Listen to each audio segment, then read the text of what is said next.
સૌથી પહેલા વાત વરસાદની। રાજ્યમાં ફરી એકવાર વરસાદી માહોલ જામ્યો છે। ગુજરાતના માથે સક્રિય થયેલી સિસ્ટમના કારણે આ વરસાદી કરંટ જોવા મળી રહ્યો છે। આજે દક્ષિણ ગુજરાત અને મધ્ય ગુજરાતમાં વરસાદી માહોલ દેખાયો।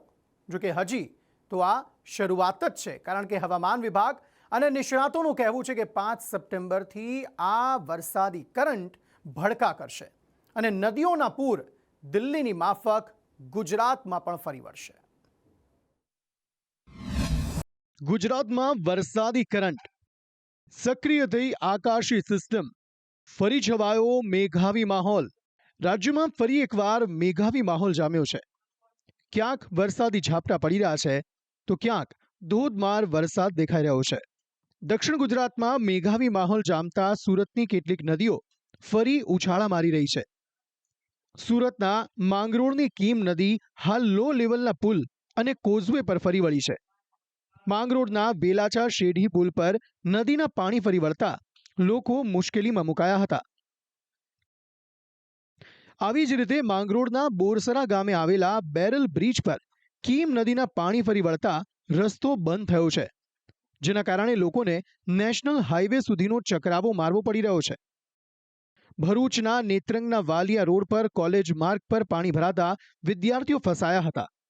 ધસમસતો પ્રવાહ પાર કરવા ટ્રેક્ટરની મદદ લેવામાં આવી હતી। ભરૂચના જંબુસરના ગ્રામ્ય પંથકમાં પણ વરસાદી માહોલ જામ્યો હતો।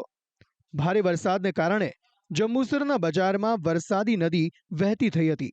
મધ્ય ગુજરાતની વાત કરીએ તો આણંદના ખંભાત શહેર અને ગ્રામ્ય વિસ્તારમાં ધોધમાર વરસાદ જોવા મળ્યો હતો। મોચીવાડ, ટાવર, સાલવામાં વરસાદી પાણીના ભરાવાને કારણે લોકોની મુશ્કેલી વધી હતી। તો ભારે વરસાદ અને ઉપરવાસના પાણીથી પૂર્વની નદીઓમાં પૂર આવ્યા છે। દાહોદની ખાન નદી હાલ 2 કાંઠે વહી રહી છે। ભારે વરસાદથી દાહોદનું મુવાળિયા તળાવ ઓવરફ્લો થયું છે। સતત વરસાદથી પંચમહાલના ઘોગંબામાં કરાડ નદીનો ડેમ છલકાયો છે। જોકે આકાશમાં બંધાતા કાળા ડિબાંગ વાદળો અને કડકડતી વીજળી કહી રહી છે કે મેઘો હવે ફૂલ પાવર બતાવશે। નિષ્ણાતો કહી રહ્યા છે કે સાચવજો, મેઘરાજા નવા રાઉન્ડમાં ધડબડાટી બોલાવશે। પરેશ ગોસ્વામી કહી રહ્યા છે કે બંગાળની ખાડીમાં એક મજબૂત સિસ્ટમ બની રહી છે, જે 5 સપ્ટેમ્બરથી ભૂક્કા બોલાવશે।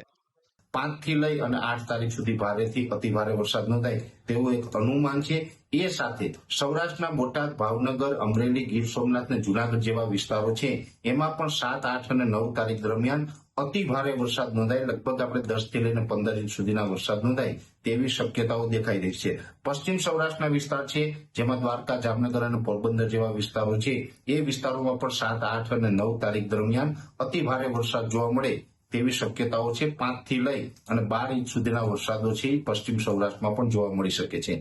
હવામાન શાસ્ત્રી અંબાલાલ પટેલનું અનુમાન છે કે નવો વરસાદી રાઉન્ડ 10 ઇંચ સુધીનો વરસાદ લાવશે।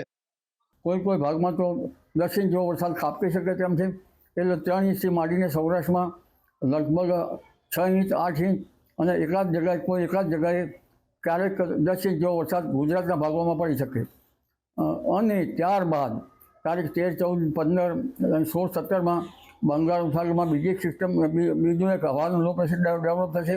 આ લો પ્રેશરના કારણે પુનઃ ગુજરાતના ભાગોમાં વરસાદ આવવાની શક્યતા રહેશે। જોકે રાજ્યના હવામાન વિભાગે પણ આગામી 7 દિવસ વરસાદી માહોલ રહેશે તેવી આગાહી કરી છે। આમ ગુજરાતને વરસાદનો બીજો રાઉન્ડ ડૂબાડે તેવું લાગી રહ્યું છે। થોડા દિવસો પહેલા સાબરમતી નદીમાં પાણી આવતા અમદાવાદનો રિવરફ્રન્ટ ડૂબી ગયો હતો। નદીના પાણીએ રિવરફ્રન્ટના પાળા પણ તોડી નાખ્યા હતા।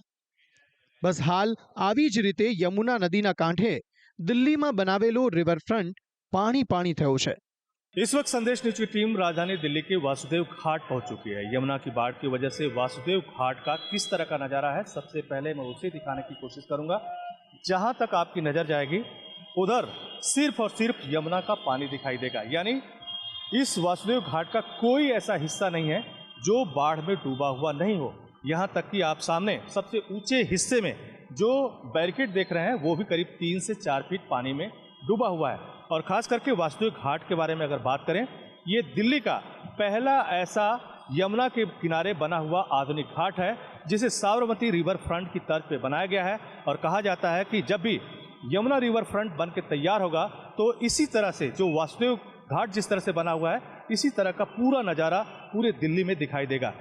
હથની કુંડ અને વજીરાબાદ બેરેજમાંથી પાણી છોડાતા દિલ્હીની યમુના 205 મીટરની ભયજનક સપાટી પાર કરી 207 મીટરે પહોંચી છે, જેના કારણે દિલ્હીના અનેક નીચાણવાળા વિસ્તારો પાણીમાં ગરકાવ થયા છે.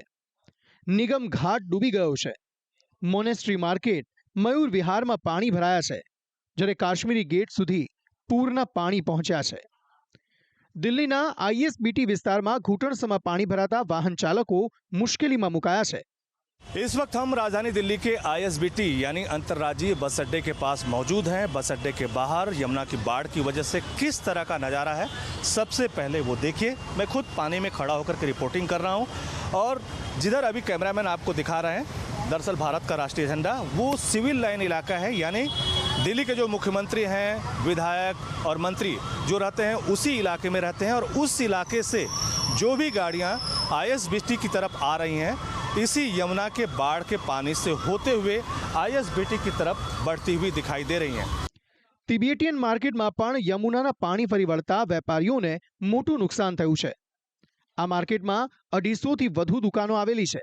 इस वक्त हम राजधानी दिल्ली में मशहूर मोनेस्ट्री यानी तिब्बती मार्केट के बाहर मौजूद हैं। यमुना की बाढ़ की वजह से तिब्बती मार्केट का क्या हालचाल है उसे मैं दिखाने की कोशिश करूंगा। सामने के हिस्से में आप मिट्टी के बोरे की कट्टियां देख रहे हैं। दरअसल इस मिट्टी के बोरे के जरिए कोशिश की जा रही थी कि यमुना के बाढ़ का पानी मोनेस्ट्री में घुसने न पाए। बावजूद इसके आप देख रहे हैं कि यहाँ पर जितनी भी आपको घर या दुकानें दिखाई दे रही हैं, सभी करीब 3 से 4 फीट पानी में डूबी हुई हैं। यहाँ करीब 250 दुकानें हैं जो तिब्बती समाज के द्वारा चलाई जाती हैं। मुख्य रूप से कपड़े का व्यापार होता है। सभी दुकानें करीब 3 से 4 फीट पानी में डूब चुकी हैं। આમ હાલ યમુનાના પાણીએ દિલ્હીને ડૂબાડ્યું છે. ગુજરાતના માથે મંડરાઈ રહેલી આકાશી સિસ્ટમ અને આકાશમાં બંધાતા કાળા ડિબાંગ વાદળો ગુજરાતવાસીઓને ચેતવી રહ્યા છે કે તમે પણ સાચવજો, કારણ કે મેઘો આગામી કેટલાક દિવસ ગુજરાતને ધમરોળશે. બ્યુરો રિપોર્ટ, સંદેશ ન્યૂઝ.